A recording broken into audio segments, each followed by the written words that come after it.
Viewers, welcome to my channel. இன்றைக்கி நம்ம steamed கசாவா cake எப்படி செய்கிறதுன்னு பார்க்க போகிறோம். இது வேறு ஒன்றும் இல்லை, மரவள்ளி கிழங்கு எப்படி பலகாரமாக செய்கிறதுன்னு காட்ட போகிறேன். இதுக்கு ஒரு முழு சின்ன தேங்காயும் 1 கிலோ மரவள்ளி கிழங்கும் தேவை. இந்த கிழங்கு இது போல் துண்டு துண்டாக வெட்டிட்டு அதோட தோலெல்லாம் இது போல் உரித்து எடுத்துடணும். இதே போல் எல்லா பீஸ்லேயும் தோலை உரித்து எடுத்துட்டு மறுபடியும் ஒரு வாட்டி கழுவிக்கோங்க.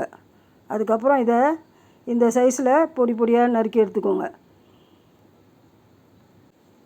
இதுக்கு தேவையான தேங்காயை இப்போ நம்ம ரெடி பண்ணிக்கலாம். தேங்காயில் இந்த கருப்பு தோல் இருக்கக்கூடாது.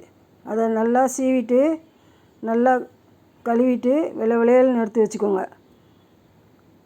அதில் கருப்பு கலரே தெரியக்கூடாது. இது போல் க்ளீனாக கழுவி எடுத்து வச்சுக்கோங்க. இந்த தேங்காயையும் இதே மாதிரி பொடி பொடியாக நறுக்கி மிக்சியில் போட்டு நல்லா அரைச்சி எடுத்துக்கோங்க. இது போல் கொரப்பாக இருக்கணும். இப்போ இதை ஒரு கிண்ணத்தில் போட்டு ஒரே ஒரு சிட்டிகை உப்பு போட்டு இந்த தேங்காயை பெசரி அப்படியே எடுத்து வச்சிடலாம்.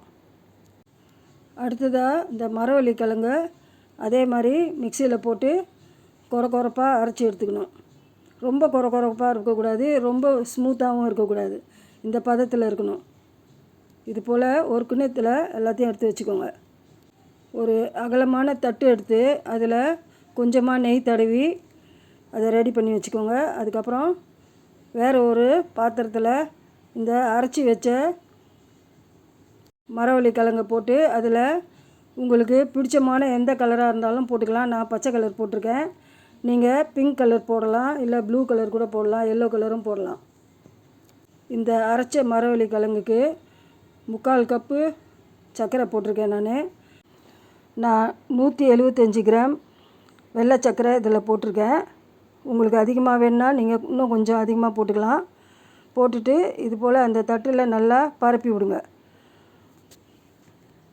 நல்லா அது போல் சுற்றிரும் நல்லா அழுத்தி விட்டு நல்லா அது ஃப்ளாட்டாக இருக்கிற மாதிரி நல்லா அழுத்தி விட்ருங்க. இப்போ ஆவி கட்டுறதுக்கு நான் தண்ணி ஏற்கனவே ரெடியாக கொதிக்க வச்சுருக்கிறேன். இப்போ நம்ம இந்த பிளேட்டை தூக்கி அந்த ஸ்டீமரில் வச்சிடலாம். போட்டுட்டு இதை மூடி வச்சிட்டோம்னா அரை மணி நேரம் பொறுத்து திறந்து பார்த்தோம்னா இது போல் அது நல்லா வெந்து போய் இருக்கும். இப்போ இதை எடுத்து நம்ம தனியாக இறக்கி வச்சுட்டு இதை நல்லா ஆற வைக்கணும். இது ரூம் டெம்பரேச்சருக்கு வந்ததுக்கு அப்புறம் தான் இதை கட் பண்ணிவிட்டு இது போல் உங்கள் விருப்பம் போல் கட் பண்ணிக்கோங்க. உங்களுக்கு எந்த ஷேப் வேணுமோ அந்த ஷேப்பில் நீங்கள் கட் பண்ணிக்கலாம். நான் டைமண்ட் ஷேப்பில் தான் கட் பண்ண போகிறேன். ஒருவேளை நீங்கள் கட் பண்ணி பார்க்கும்போது இந்த கலவை சரியாக வேவலைன்னா மறுபடியும் அதை ஸ்டீம் பண்ணுங்கள் ஒரு 10-15 நிமிஷத்துக்கு. அப்போ கரெக்டாக வந்துடும். அதுக்காக நீங்கள் பயப்பட வேண்டாம். இப்போ முதல்ல நடுவில் ஒரு பீஸை நம்ம வெளியில் எடுத்து பார்ப்போம். அது நல்லா வெந்திருக்கு. இப்போ அதை நம்ம தேங்காய் பூவில் போட்டு பெரட்டி எடுத்து ஒரு சர்விங் பிளேட்டில் வச்சுக்கலாம்.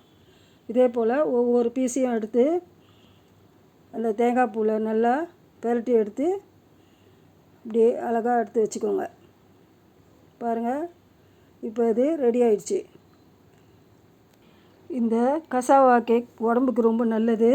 இது 2-3 நாளைக்கு ஃப்ரிட்ஜில் வச்சு சாப்பிட்லாம். மறக்காமல் என் சேனலுக்கு சப்ஸ்கிரைப் பண்ணிவிடுங்க. Okay, see you on my next video. Bye bye.